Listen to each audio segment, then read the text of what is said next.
Sur l'autoroute de la Côte d'Azur, les gendarmes sont sur tous les fronts pour assurer la sécurité des usagers. Patricia va devoir calmer un chauffeur de poids lourd au comportement criminel. Speed, speed. T'as vu la voiture que c'est, t'as vu le poids lourd, tu aurais pu nous tuer. Papier, permission de conduire, la totale. De son côté, Patrice va explorer toutes les pistes pour connaître la vérité sur les causes de l'accident de scooter qui a coûté la vie à la conductrice et à la passagère. Est-ce qu'elle s'est endormie, elle s'est assoupie, ça a déséquilibré la conductrice qui n'était pas forcément en état non plus. Une enquête qui va le marquer jusqu'à la fin de sa carrière. Dès que je travaille sur ce dossier, ouais, bien sûr, j'ai ces images qui reviennent. Ouais, et puis voilà, c'était assez macabre comme scène, ouais, ça c'est sûr. Mais d'abord, au peloton de Mandelieu, Sylvain doit entendre la femme qui conduisait sous l'emprise de l'alcool. Le patrouilleur de l'autoroute l'avait appelé au secours. 3 jours plus tard, Sylvain a reçu la sanction du préfet.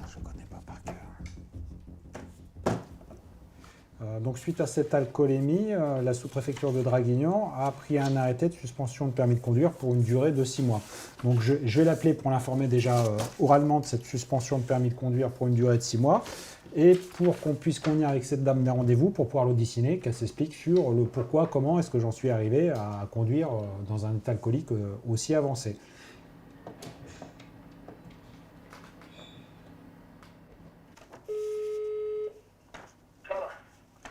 Madame. Madame. Allô? It's the police, sir. It's the police. I want to speak with Mrs. No, it's not good number. Okay, thank you very much. Sorry, sir. Ciao, ciao. Bon, visiblement, c'est pas le bon numéro de téléphone. Ça pose un problème. La conductrice a-t-elle fourni aux gendarmes un faux numéro pour échapper à son audition? Sylvain, en tout cas, n'a pas l'intention d'en rester là. Avec ses collègues, il décide de se rendre à l'adresse communiquée par la femme. Ils veulent lui remettre sa convocation. Après avoir donné un faux numéro, la femme aurait-elle aussi donné une fausse adresse? On est presque au but. La conductrice habiterait derrière cette porte.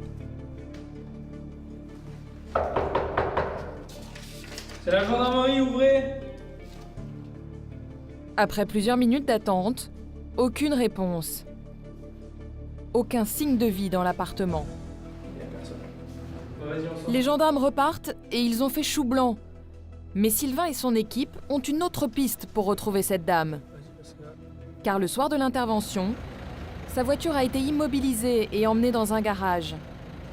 Les gendarmes vont vérifier si elle y est encore. C'est quoi? Faut que j'appelle quand même le garage, voir si elle n'aurait pas été récupérée malgré l'immobilisation, le véhicule. C'est lequel de garage? Ouais, SNPL Puget, là. Si tu peux lui passer un coup de fil. Le véhicule de la dame a été immobilisé jusqu'à nouvel ordre. Mais en appelant le garage qui l'héberge, les gendarmes vont avoir une surprise. Ils l'ont récupéré quand? Alors qu'elle n'a plus le droit de toucher à sa voiture, la femme l'a fait transférer dans un autre garage pour faire réparer l'embrayage. Heureusement, les gendarmes connaissent bien les garagistes de la région. Après, il y a une bonne entente avec les garagistes et c'est vrai que c'est toujours plaisant qu'ils nous communiquent les renseignements dont on a besoin et que lui récupère les renseignements, c'est vrai, c'est important. On travaille en collaboration dans le cadre des enquêtes, etc. Oui. Pour empêcher la dame de récupérer son véhicule, Christophe s'empresse alors de prévenir le garagiste qui doit le réparer.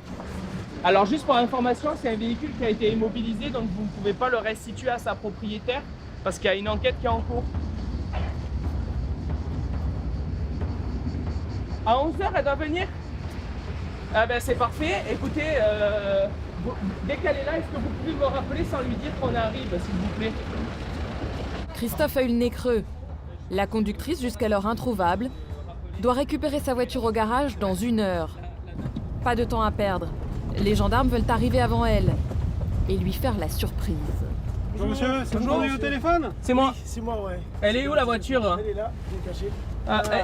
Elle est où la dame? Elle m'a dit sur la route depuis tout à l'heure, elle est pas venue. Bon, on va aller se mettre un peu plus loin alors. Ouais, si vous voulez, vous faites le tour. Allez. La voiture de la conductrice est maintenant réparée. Sans doute voulait-elle la récupérer malgré son retrait de permis. Oh, ouais, c'est bien. Allez hop. On n'a plus qu'à attendre la propriétaire. Pour ne pas la rater, Sylvain et ses collègues prennent toutes les précautions. On a demandé au garagiste de bien vouloir mettre les caméras de surveillance sur l'entrée principale, Vous avez son numéro. l'entrée principale qui donne accès au garage. Comme ça, on devrait les voir arriver. 2 fois. Combien de... Normalement, le privé, elle vient chercher hier. Et comme par hasard, elle est venue. Elle devait passer hier, non? Ouais, normalement, ouais. Ah, d'accord. Ouais. Ah, comme quoi, il fallait que ça se passe aujourd'hui. Et ouais. Je pense pas qu'il va venir. Après quelques minutes, un scooter se présente. C'est la poste. C'est la poste. Fausse alerte. La conductrice sera-t-elle au rendez-vous? Pour s'en assurer, le garagiste la rappelle. Oui, rebonjour. Ah, vous avez vu... là, vous arrivez à pied, c'est pour ça? Ouais. D'accord. D'accord, tout de suite, comme ça, parce que moi, je m'en vais après, c'est pour ça. Je vous attends. C'est bon, elle est là, elle est venue à pied. Ça va. Comme prévu, la dame fait son entrée. Action, camarade. Elle n'imagine pas une seule seconde que les gendarmes l'attendent.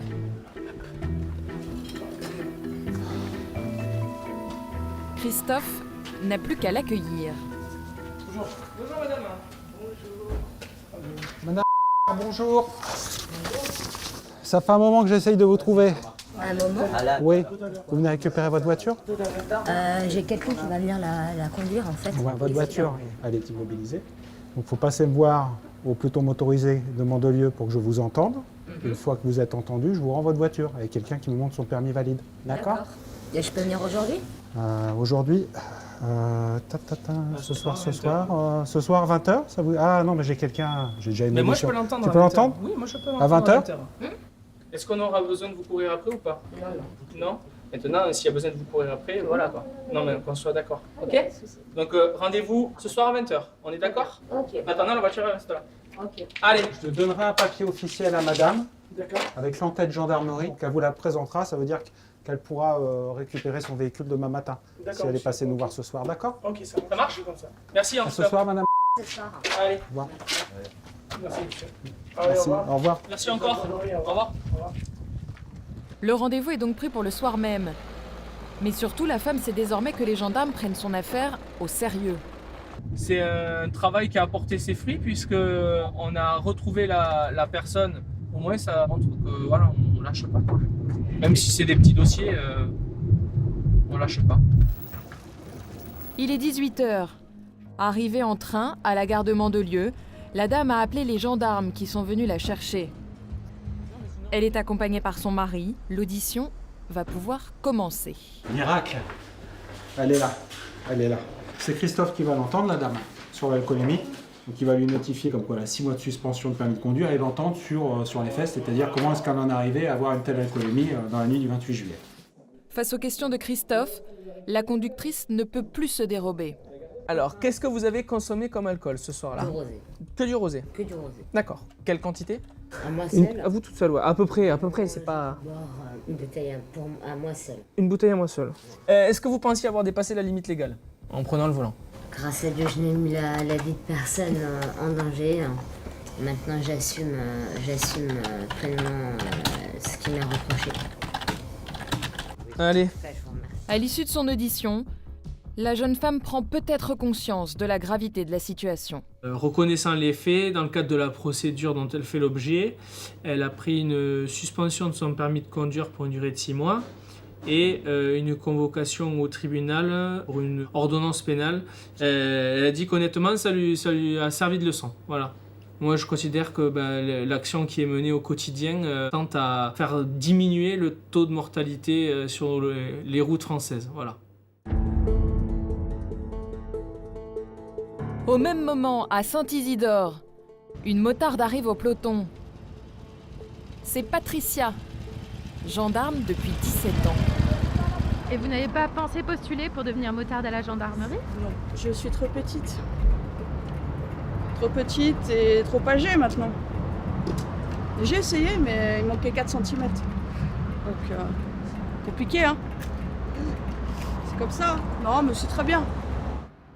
Patricia n'a pas choisi cette moto américaine par hasard. C'est une moto plaisir, c'est une moto passion, c'est une moto dépouillée, brute de pomme comme moi et simple. Voilà, ça me ressemble. Ce soir, Patricia prend le service de nuit. Mais elle a à peine le temps de se changer, car la société d'autoroute vient d'envoyer une image sur son écran de contrôle.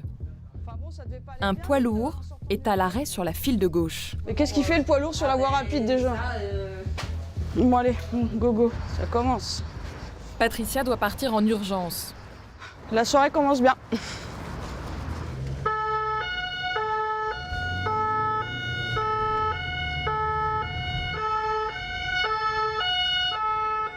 Bougez avec la saucisse là! Avancez!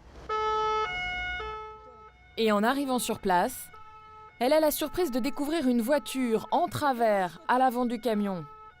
Ah oui, mais comment il s'est retrouvé dans ce sens-là, elle?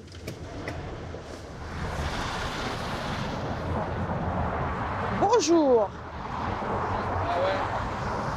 Bonjour. Bonjour! Ça va? Ouais, ça Bah, va. sauter qu'une Smart, un poids lourd, quoi! Bonjour! Qu'est-ce que vous faites là sur la voie rapide? Hein? Quoi? Parla qualcuno italiano. Non, pas italiano, non! Ma poi sono andato a sinistra quando ho tamponato. Ho dato di quello. Ce qui s'est passé, on a pris le péage, on allait faire des courses avec ma sœur à Leclerc. Ouais, ok, d'accord. On s'est engagé, Vous étiez sur quelle voie? on a pris le péage, on s'est engagé sur la première voie là. Vous étiez sur la première Tout voie. à fait. Ok, Lui ça marche. était bien loin, je l'avais pas dans mon rétro. D'accord. On s'est décalé sur la voie de gauche parce qu'il y avait des camions. Ok, On était tout seul sur la voie du milieu. ok. Et le monsieur, il est arrivé comme un fou furieux derrière. On était précédemment devant lui. Il nous a percuté volontairement parce que bon, j'ai une Smart. On roulait à 100, on s'engageait sur le péage. Et il nous a percuté derrière parce qu'on roulait pas assez vite à son goût. Avant qu'il freine, on a mis au moins 300 mètres. On voit les marques de ripage, c'est impressionnant. Ça va pas, hein? C'est impressionnant. Non. Si tu nous as vu et t'as percuté volontairement. Non. Speed! C'est un fou. Le camion, C'est un fou. première voie, pas seconde voie. Interdit. C'est un fou. C'est interdit. On t'a dit, t'as vu la voiture que c'est, t'as vu le poids lourd, tu aurais pu nous tuer. Ma soeur, elle s'est fait renverser sur Paris. Elle est traumatisée encore aujourd'hui, et aujourd'hui tu lui fais ça. T'as de la chance que ça se passe comme ça et que je sois policier. Parce que moi je te descends du camion et je te rentre dedans, je te le dis. Parce que là tu vas tuer quelqu'un un jour comme ça. Tu es un fou tu es. Les papiers truck, Malade. papier, permission de conduire, la totale. Le chauffeur n'a pas bu une goutte d'alcool. Patricia doit maintenant faire le contrôle de produits stupéfiants. Venez voir. Là. Lèche les dents. Comme... Non, les dents. Voilà.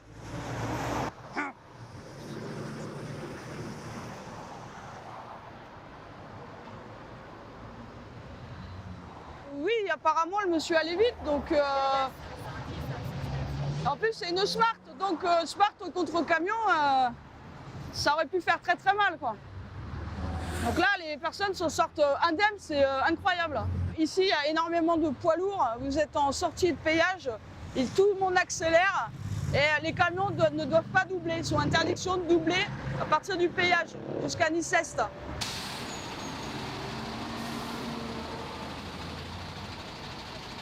Excuse-moi, je vais prendre juste une photo du... Une photo qui viendra alimenter le rapport de Patricia en cas de litige. En fait, il a commencé à vous percuter par l'arrière et ça vous a fait... Tout à fait. Parce qu'il vous aurait tapé de plein fouet.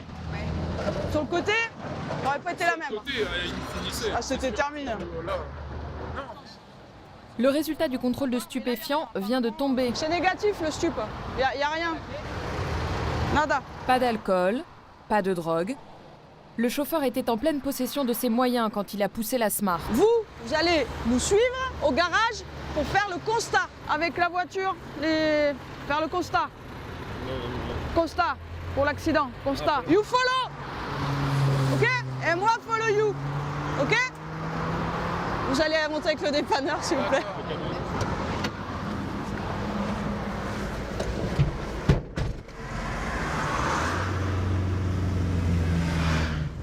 Concernant l'accident sur la 8, donc l'accident est terminé. Là, on va au garage pour faire le constat à l'amiable avec les deux parties. Il n'y a pas de blessés. Dépistage alco négatif, dépistage TUP négatif. Pour Patricia, porter l'uniforme de gendarme, c'était un rêve d'enfant. Pour le réaliser, elle a dû travailler dur. À l'époque où j'ai passé le premier examen, ils prenaient très peu de filles. C'était de l'ordre de 5% dans l'année, quoi. C'était dans les années 90. Je vais avoir 18 ans. Et donc après, j'ai continué mes études dans le commerce. Et puis à 27 ans, je me suis dit, allez, je repasse le concours. Ça n'a pas été simple parce que bon, au niveau sport, il fallait que je m'entraîne assidûment. Et puis j'ai réussi à avoir le concours. Et donc j'ai fait l'école à la suite. J'ai attendu un an, puis je suis rentrée en école le 5 décembre 2000. Jour de mon anniversaire, c'était un dimanche à Chaubourg, je me rappelle très bien, il faisait froid. Donc voilà. Il y en a de plus en plus, des femmes qui ont la vocation de rentrer dans cette arme-là. Il n'y a plus de préjugés concernant les femmes en gendarmerie. De toute façon, une femme est aussi compétente qu'un homme.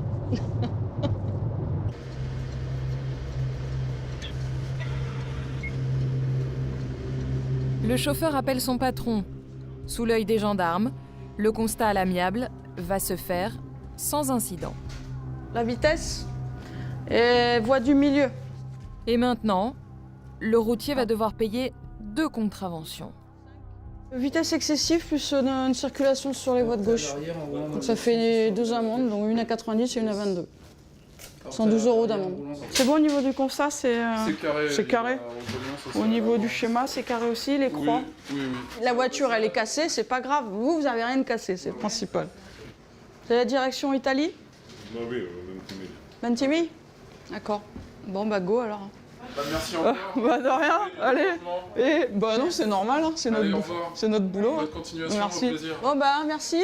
Au revoir. Ciao. Ciao, à la prochaine. Ah non, on parle pas de malheur. Le lendemain au peloton, l'enquête sur l'accident de scooter qui a coûté la vie à 2 femmes se poursuit. L'appel à témoins a porté ses fruits et cette dame a tout vu. Visiblement, elle est encore sous le choc. Comment ça va d'ailleurs? Un peu mieux. Par rapport, ouais. Vous avez été choquée par ce que vous avez vu? Ouais. Je me doute. Mais le lendemain, je suis allée au travail voir l'infirmier de la société pour en parler. Et il m'a bien dit que c'était tout à fait normal d'être choquée. Mais c'est vrai que ça fait... Donc c'était mercredi, on va dire que depuis vendredi soir, c'est comme si ça s'atténuait un petit peu. Bon, le fait d'en parler et que ce soit écrit aussi, ça va certainement psychologiquement vous libérer un peu. C'est bizarre. Ouais, non, mais c'est... Ouais. Expliquez-moi et après on écrit tout. Mais d'abord vous m'expliquez et après j'essaye de synthétiser. Je vous dis ce que je me rappelle, ce dont je suis sûre. Je pense pas qu'elles allaient très vite, mais j'ai vu qu'elles se rapprochaient en fait dangereusement du bord. Elles ont tapé et volé, dans tous les sens quoi. Et en fait, au moment où j'ai vu les jambes de la dame blonde sur le côté de la route, juste les jambes, j'ai bloqué là-dessus. Je me rappelle avoir mis la main devant la bouche, dire oh mon Dieu, et puis après, limite, j'ai eu envie de vomir, quoi, tellement c'était violent. C'était violent, ouais. Voilà. Donc une perte de contrôle. Perte de contrôle.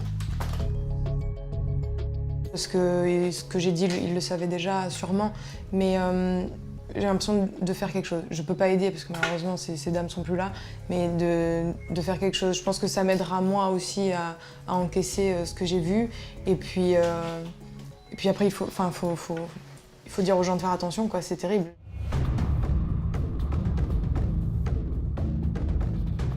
De son côté, Patrice se rend au garage où le 2 roues a été immobilisé.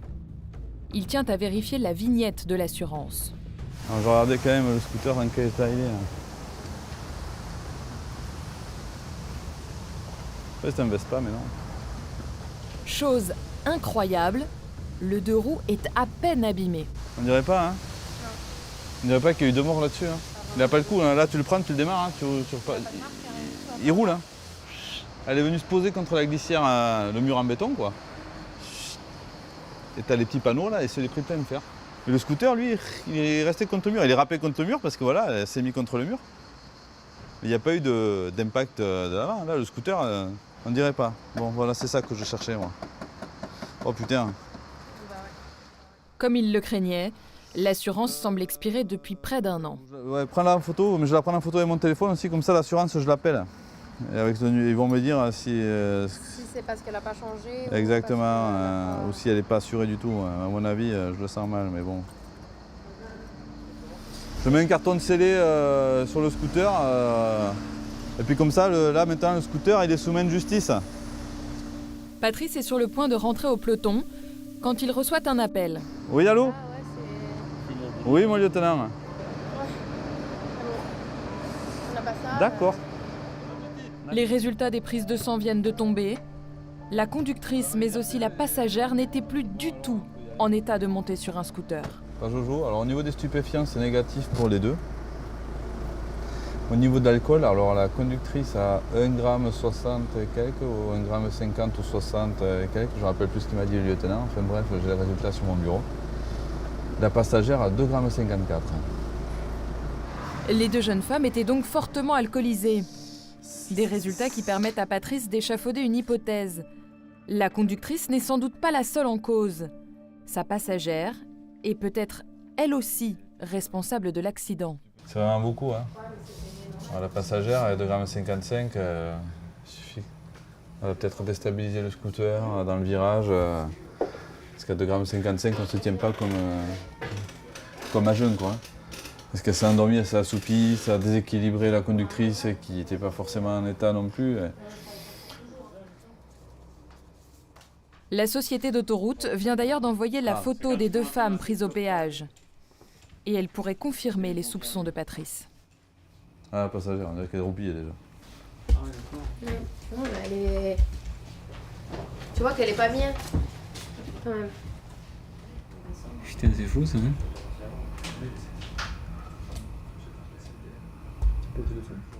Bruno, de son côté, appelle l'assurance du scooter. Au garage, Patrice avait remarqué que la date de validité était dépassée. La vignette est périmée. Donc avec le numéro de contrat, est-ce que vous pourriez me dire s'il est en cours de validité? Donc A de Alpha, C de Charlie, résilié, et vous savez pas où elle est partie? La jeune femme n'était plus assurée. Ah oui, ça c'est problématique. Elle ne payait plus ses mensualités depuis longtemps. Lieutenant? Oui. J'ai du nouveau pour l'assurance? Oui. Résiliation contentieuse, donc c'est une situation assez grave chez les assurances. Oui, parce qu'elle ne payait pas ses traites. Il faut savoir que quand on est résilié pour ça, c'est très difficile de s'assurer ailleurs. Un drame de la route qui pourrait se terminer devant un tribunal civil, au cas où la famille de la passagère porte plainte pour obtenir une réparation financière. D'ailleurs, il y a la famille qui reste, qui peut être engagée sur ses deniers propres, donc ça peut aller loin. Elle peut très bien se retourner contre la conductrice qui est décédée, bien évidemment, mais en portant plainte. Et il va y avoir des dommages et intérêts à payer. Donc les montants peuvent être très très élevés. Maintenant, il faut savoir qui paye.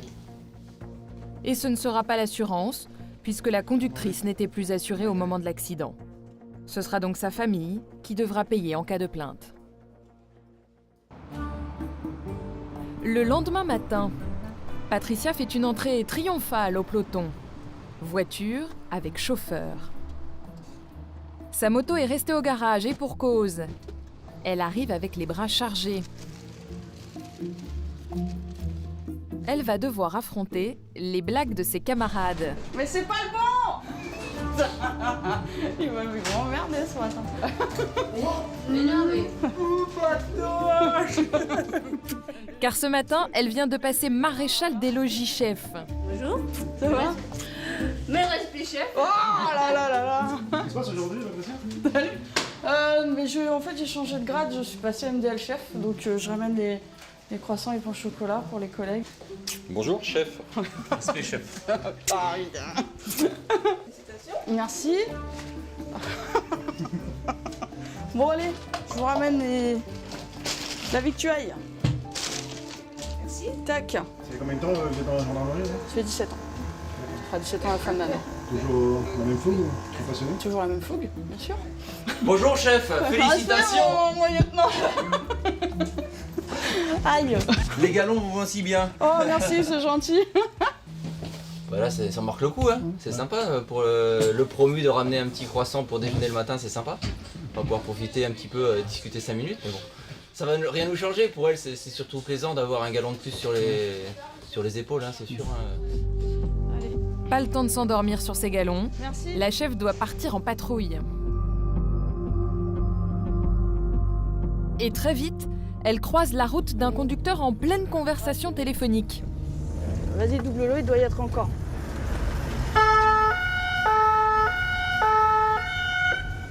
Suivez-nous. Allez.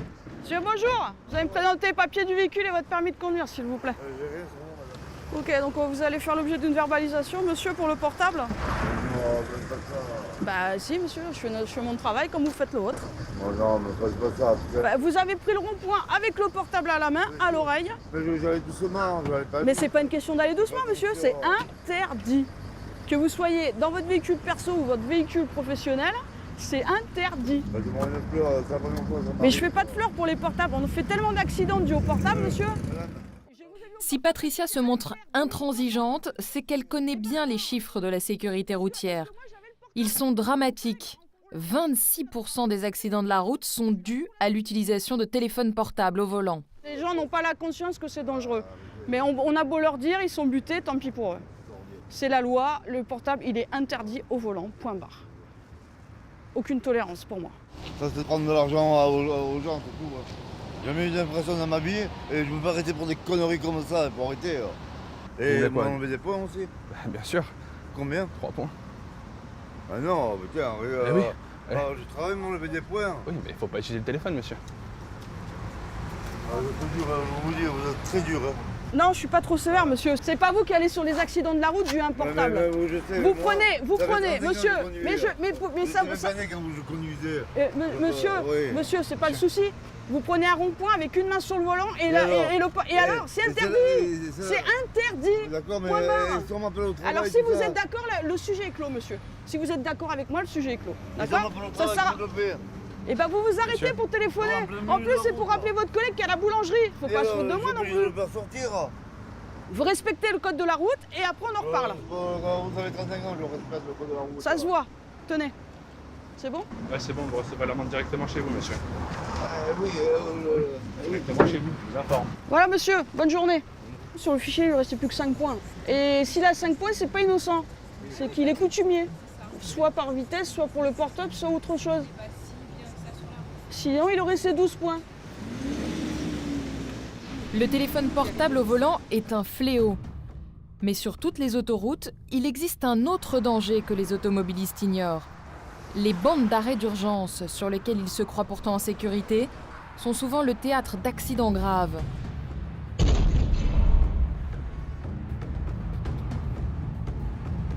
L'autoroute A8 n'échappe pas à la règle. Depuis le début de l'année, 67 véhicules de la société d'autoroute ont été percutés à travers toute la France. Des patrouilleurs ont déjà perdu la vie. Pour éviter ce genre de catastrophe, les gendarmes patrouillent sans relâche.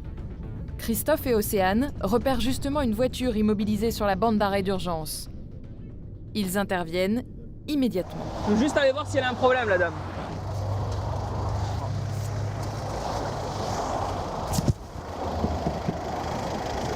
Bonjour mesdames, c'est la gendarmerie. Vous avez un problème? Oui, ma mère elle est donc transportée à l'hôpital et elle m'a téléphoné, c'est pour ça avec le téléphone je ne sais pas. Vous êtes en train de me dire que vous vous êtes arrêté sur la bande d'arrêt d'urgence pour répondre au téléphone? Non, parce que ma mère... Oui ou non? Oui. Oui, bon, est-ce que vous avez un problème mécanique? Non, monsieur. Bon, bah alors pourquoi vous vous arrêtez sur la bande d'arrêt d'urgence? Vous avez dit ma mère... Vous avez des camions qui roulent à moins d'1 mètre de vous à 90 km/h.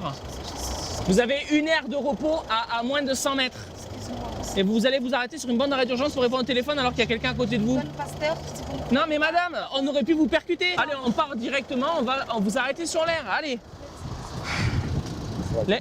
L'inconscience, répondre au téléphone parce que sa mère elle est malade et on s'arrête sur la bande d'arrêt d'urgence pour répondre au téléphone. Voilà. s'élance sur la bande d'arrêt d'urgence. On s'élance sur la bande d'arrêt d'urgence. Accélérez, accélérez. Mais la dame ne prend pas assez de vitesse pour repartir en toute sécurité sur l'autoroute. C'est donc toujours sur la bande d'arrêt d'urgence qu'elle rejoint l'aire de repos.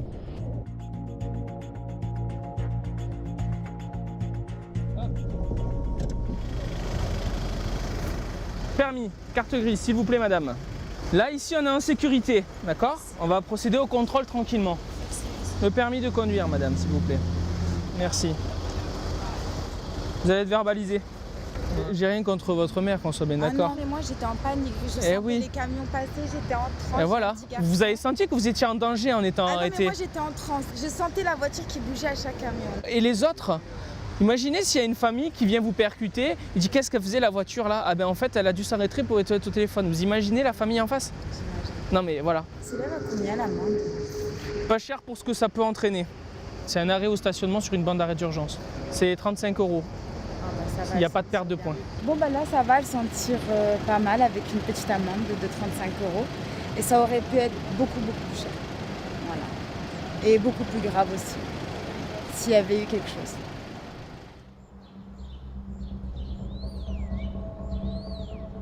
Au peloton, Bruno est de permanence. Il a intégré la gendarmerie il y a 17 ans. Très vite, il a demandé son affectation sur l'autoroute, car c'est l'endroit où il se sent le plus utile pour sauver des vies. Mais aujourd'hui, il va devoir faire face à une victime de la route un peu particulière. Ouais, j'ai un piéton sur l'autoroute, une dame qui essaye de récupérer son chat. Si tu peux envoyer une patrouille. Ouais, c'est bien fait, j'envoie les PAM sur place. Il nous faut sa fiche. La société d'autoroute vient de lancer une alerte et d'envoyer une image sur les écrans de contrôle. C'est pourquoi l'inter? Une femme qui essaie de récupérer son chat sur l'autoroute. Je pense que le chat il s'est fait écraser. Comment vous savez que le chat s'est fait écraser? Bah parce que la dame elle pleure en fait. Donc du coup ça laisse quand même penser que soit il s'est fait écraser, soit elle a peur quoi. Elle est où cette dame? La dame elle est là et son chat en fait on dirait qu'il est écrasé juste avant. Sur la voie de droite, le cadavre d'un animal, sûrement le chat de la jeune femme. Faudrait pas qu'elle se mette à traverser les voies. Bon, on y va, allez. Bruno se rend donc immédiatement sur place. Bah là, il était plus que condamné. Un chat qui se promène sur une autoroute, non, là, il peut pas s'en sortir, quoi. Donc là, on va essayer de surtout calmer la dame, parce que si elle voit qu'il y a son chat à 20 mètres d'elle, qui est passé sous une voiture ou un camion, ça risque de la choquer. Et on se met aussi à sa place. La valeur sentimentale, ça peut provoquer une réaction très spéciale de la dame. Ça dépend s'il y a des larmes ou pas. Comme Bruno le craignait, la jeune femme est en larmes. En fait, chercher mon chat et je crois que c'est lui là-bas et c'est trop dangereux, je vais pas y aller quoi. Vous arrivez d'où là? Bonjour. En fait, je suis voisine ici et, D'accord. et du coup, je crois que c'est elle et voilà. Comment ça s'est passé? L'animal se serait échappé il y a quelques minutes seulement. Comment ça s'est passé?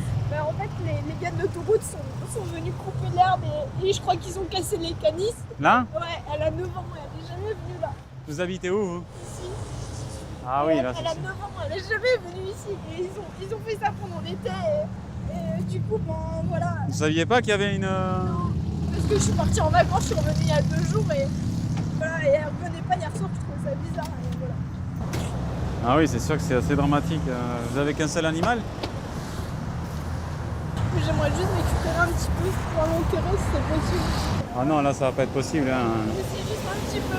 Non, mais si vous récupérez, c'est vous qui passez sous une voiture. Hein. Il faudra voir avec les services Escota. Je vais les appeler. J'ai appelé un patrouilleur pour qu'il puisse venir. C'est pas possible quoi. Il y a longtemps que vous habitez ici? 35 ans. Hein? 35 ans. Ah, vous êtes né là? C'est la société d'autoroute qui est habilitée à faire ce travail. Dis-moi, on est avec la personne là. C'est la dame qui habite à côté en fait. Tes gars là, ils sont venus débroussailler là. Ils ont coupé la canisse qui fait l'isolation entre chez elle et l'autoroute. Et résultat, le chat il s'est échappé à cause de ce trou là, parce qu'il y a un trou maintenant. Non seulement tu viens faire les constats, et il faut récupérer le chat, il veut l'enterrer dans son jardin. Ça. Ok, donc laisse la voie fermée pour l'instant. Vous voulez l'enterrer dans votre jardin, ce petit chat? Bah, il a 9 ans, il fait partie de la famille, quoi. Mon fils, il a 4 ans, je sais même pas comment lui annoncer, quoi. La maison de cette dame est extrêmement proche de l'autoroute. Sa salle à manger est à seulement quelques mètres de la 4 voies. Ça, c'est pas trop bruyant là au quotidien? Ouais, il faudrait un mur anti-bruit. C'est ça, ce qu'ils ont pas compris, c'est qu'il y a deux choses. La première chose, c'est le bruit. Et mon père, quand il a acheté il y a 35 ans, il y avait une bagnole tous les morts d'évêque. Quand j'étais petite, j'étais là-haut dans la campagne, on s'amusait avec mes frères des fois à compter les voitures. Genre, il y en avait une, et on attendait des fois 2, 3 Mais il y a une autoroute déjà? Oui, mais là-bas, en face. Aujourd'hui, le flot est ininterrompu. Plus de 150 000 véhicules passent chaque jour sous les fenêtres de cette dame. À l'époque, c'était sans doute la campagne ici, et la région s'est étendue, et voilà. Vous savez comment il s'appelle le chemin qui monte? Il s'appelle le chemin du col de Bast. Pourquoi col de Bast? Parce que Bast, en histoire, ça veut dire arrêt, basta, arrête. Et parce qu'il s'arrêtait, c'était un chemin de mulet il y a 30 ans. Il n'y a personne qui montait dans ce chemin. Et en bas, c'est le vallon obscur, ça s'appelle là. Maintenant, ils ont mis une déchetterie. Et parce qu'il n'y avait personne, Là, maintenant, ils ont tout construit, ils sont arrivés, ils ont fait leur truc et ils n'ont pas demandé notre avis, quoi. Enfin, c'était un petit bonheur, maintenant, c'est un enfer. Ça manque de sécurité, là, aujourd'hui, c'est le chat, demain, ça peut être mon fils, quoi. Donc, Claire, la patrouilleuse, comprend la douleur de la propriétaire du chat. Elle est même souvent appelée pour ce genre d'intervention. On n'aime pas ces moments-là. Parce que les bêtes, ils ne savent pas comment ça marche, l'autoroute.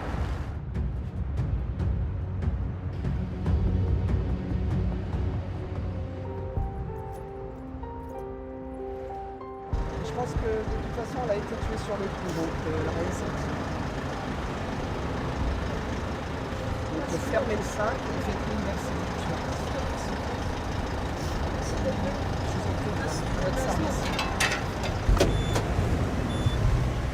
De retour au peloton, Bruno surprend un conducteur de scooter à contresens au péage.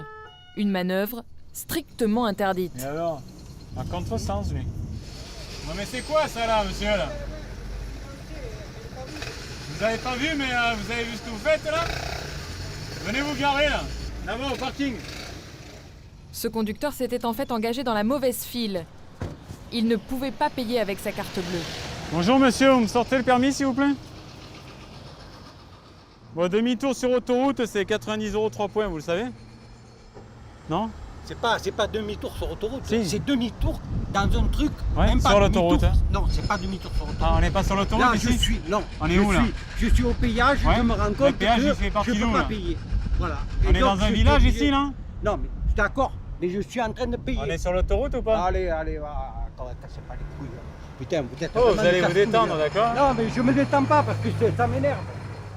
Au lieu d'être un peu conciliant, là, vous me cherchez des noix. Conciliant de quoi, monsieur? Vous faites demi-tour? Ouais, ça va. Avant, on pouvait quand même payer, mais là, on peut même plus payer. Et vous allez suivre ma collègue jusqu'au bureau, là. Et on se retrouve là-bas. 12 minutes. Le monsieur accepte mal de perdre des points sur son permis. Perdre 3 points pour ça, je trouve ça... Il faut pas vous énerver. Il y a de quoi, monsieur. Vous, je vous enlève 3 points pour un truc comme ça, vous allez me dire quoi? Vous allez me dire merci? Finalement, Bruno va se montrer conciliant. Non, mais là, je vais pas vous sortir 3 points. Je vais vous mettre un non-respect de la signalisation routière. C'est une amende à 22 €, vous aurez aucun point en moins. Ah. Mais ça, il faut plus jamais le faire. Parce que la prochaine fois, vous aurez Oui, la mais totale. je ne le savais pas. Non, mais il faut vous détendre. Parce que de suite, quand je vous ai fait la remarque, Oui, vous êtes parce que- monté comme ça dans les gestes. Oui, je suis monté dans les tours, c'est vrai. Non, mais depuis quand on monte dans les tours quand on s'adresse aux gendarmes? Ça, il faut pas le faire. D'accord? Oui, ça me soulage. Ça Sur redescend. 3 points, moi qui fais 70 bornes par jour, pour moi c'est énorme. Nouveauté chez les gendarmes, on signe maintenant son PV de façon électronique. Vous voyez où elle est, la souris elle est là, mettez-vous là. Là, mettez-vous là. Là. Et c'est la souris qui fait office Non. de stylo. Un geste auquel ce sexagénaire n'est pas habitué. Là. Et en appuyant, vous signez. Là, avec le bouton. Non, l'autre. Alors, le résultat n'est pas très convaincant. Vous avez fait un dessin. J'ai essayé de faire agir. Non, c'est facile. Il suffit de s'entraîner. Et le monsieur, lui, n'a pas très envie de s'entraîner. Il préfère reprendre la route, cette fois, dans le bon sens. Le lendemain, Julie, la propriétaire du chat, a terminé sa sépulture. On a dû l'enterrer assez rapidement puisque elle s'était faite vraiment écraser, il y en avait, c'était plus du tout elle. Et voilà, quand je me rends compte que Fidji, elle était là et puis quelques heures après, elle était écrasée.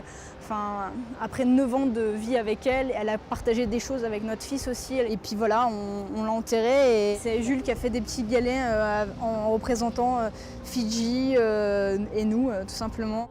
À cause du bruit et de la pollution, Jules ne peut plus s'amuser dans le jardin, comme le faisait sa mère quand elle était petite. Alors, tu vois, avant, ici, c'était l'endroit où j'allais m'amuser quand j'étais petite. C'était l'endroit des balançoires. Et tu vois, je pouvais jouer, m'amuser. Il y avait un trapèze, il y avait 2 balançoires, et il y avait aussi 2 cordes. Aujourd'hui, la balançoire est à quelques mètres seulement de l'autoroute, et le salon de jardin, avec sa vue plongeante sur le trafic, est inutilisable. Au quotidien, c'est devenu un enfer. Voilà, ce qui était un petit bonheur et un petit paradis que moi j'ai connu petite, il ne pourra pas le connaître ici.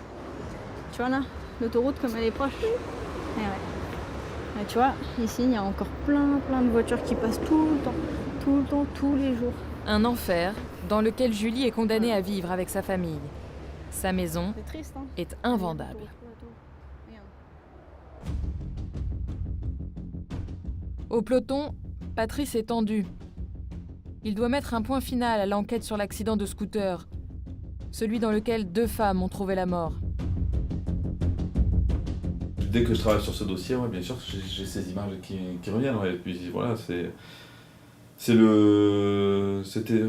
assez macabre comme scène, ça c'est sûr.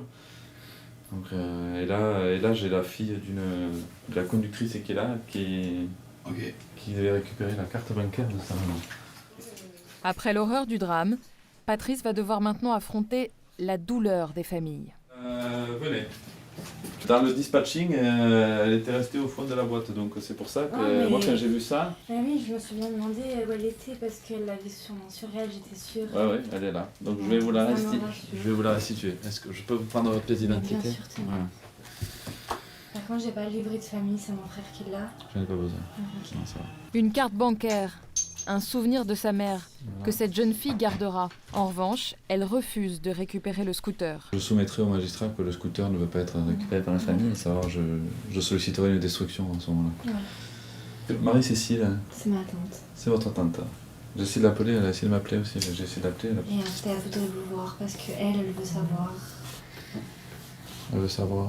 Elle veut savoir, parce qu'en fait, franchement, c'est rien. Moi, je veux pas savoir. Vous ne voulez pas savoir, mais non, je ne vais pas non. vous dire.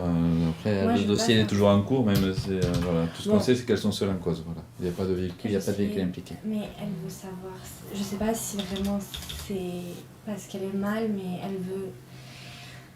Ça va travailler aussi. Essayer de comprendre en fait. D'accord. Voilà, je pense qu'elle sait voilà, qu'il n'y a pas de véhicule en cause, parce qu'on le sait depuis le début, mais elle veut peut-être, je sais pas, en tout cas, elle va sûrement venir vous voir si vous acceptez. Il n'y a pas de problème. Moi, je lui dis alors, je lui fais passer le message que vous êtes d'accord pour l'avoir. Patrice pourra expliquer clairement ce qui s'est passé à la sœur de la victime. Désormais, son enquête est terminée. Franchement, la cause de l'accident, malheureusement, c'est un drame de l'alcool. Donc le fait que la conductrice soit alcoolisée, elle ne conduit pas, elle n'a pas toutes ses facultés pour maîtriser son scooter. Et derrière, la passagère est alcoolisée aussi. Donc ça a dû déséquilibrer le scooter à un moment donné dans le virage. Et la conductrice, elle a perdu le contrôle. Et elles ont été tout droit. Pour Patrice, aujourd'hui, cette affaire est close. Ils sont seuls en cause. Donc au niveau des poursuites pénales, il n'y en a pas, parce qu'en France, on ne poursuit pas les morts, on ne peut pas juger en mort. Donc pas de poursuite pénale. On va s'orienter très certainement vers un classement sans suite pour une raison très simple, c'est décès de l'auteur. Voilà. Mais ce dossier le marquera à jamais. On a des images qui sont cumulées tout au long de la carrière. Quand on arrive en fin de carrière, je pense qu'on a une série d'images qui reste gravée. Ouais, celle-là on fera en partie, ça c'est évident. Dans le prochain épisode, vous allez découvrir que les gendarmes de l'autoroute A8 sont sur tous les fronts. Serrez-vous à droite à gauche, il y a un accident plus haut, serrez-vous s'il vous plaît. Ils doivent intervenir en urgence sur des camions fous. Quand on conduit, il faut aller doucement en France. En France. Slowly. Tenter de calmer des conductrices agressives. Je suis une grosse conne qui sait pas conduire Même quand elles sont en infraction. et qui fait que des conneries avec son portable. Et sur cette autoroute qui va de Cannes à Monaco, les gendarmes font souvent des découvertes étonnantes. Et qu'est-ce que c'est comme véhicule? C'est la Batmobile. C'est la Batmobile? Oh putain, celle-là, c'est la vraie, celle-là. 100 jours qui ne sont pas vraiment de tout repos avec les gendarmes sur l'autoroute des vacances.